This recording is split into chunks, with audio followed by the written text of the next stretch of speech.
नमस्कार, आप देख रहे हैं मिथिला 24/7 और मैं हरिशंकर झा उपस्थित हूँ। मधेपुर में छापेमारी करके जब्त की गई 11 कार्टन शराब। मौके से फरार हुए तस्कर। फरार तस्कर की गिरफ्तारी के लिए छापेमारी की जा रही है।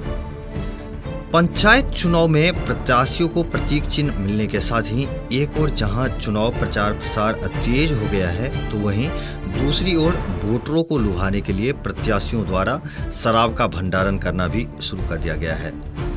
इसी क्रम में स्थानीय संगत चौक के निकट एक घर से सोमवार रात पुलिस ने 11 कार्टन विदेशी शराब जब्त की।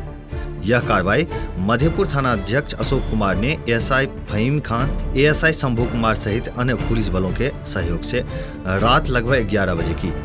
थाना अध्यक्ष अशोक कुमार ने बताया कि 11 कार्टनों में 98.25 लीटर विदेशी शराब जब्त की गई है, जिसमें अरुणाचल प्रदेश निर्मित रॉयल स्टेग 45 लीटर, मैकडॉल्स 9 लीटर और झारखंड निर्मित मैकडॉल्स 44.25 लीटर शामिल है। मौके से आरोपी भागने में सफल रहे। थानाध्यक्ष ने बताया कि थाना क्षेत्र के बाथ गांव निवासी दिलीप झा के घर से शराब जब्त की गई है। उन्होंने बताया कि दिलीप झा बाथ पंचायत के वार्ड संख्या 3 से ग्राम पंचायत सदस्य यानी वार्ड सदस्य पद के अभ्यर्थी हैं और चुनाव में खपत करने के लिए शराब का भंडारण इन्होंने किया था।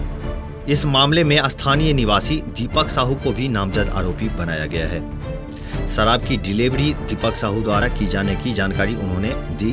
थानाध्यक्ष ने बताया कि जिस घर से शराब जब्त की गई है, उस घर को सील करने की कार्रवाई की जा रही है। वहीं आरोपियों की गिरफ्तारी के लिए लगातार प्रयास किए जा रहे हैं। छत्र भर के और भी ताजा अपडेट के लिए मिथिला 24/7 चैनल को सब्सक्राइब करना बिल्कुल ना भूलें। धन्यवाद।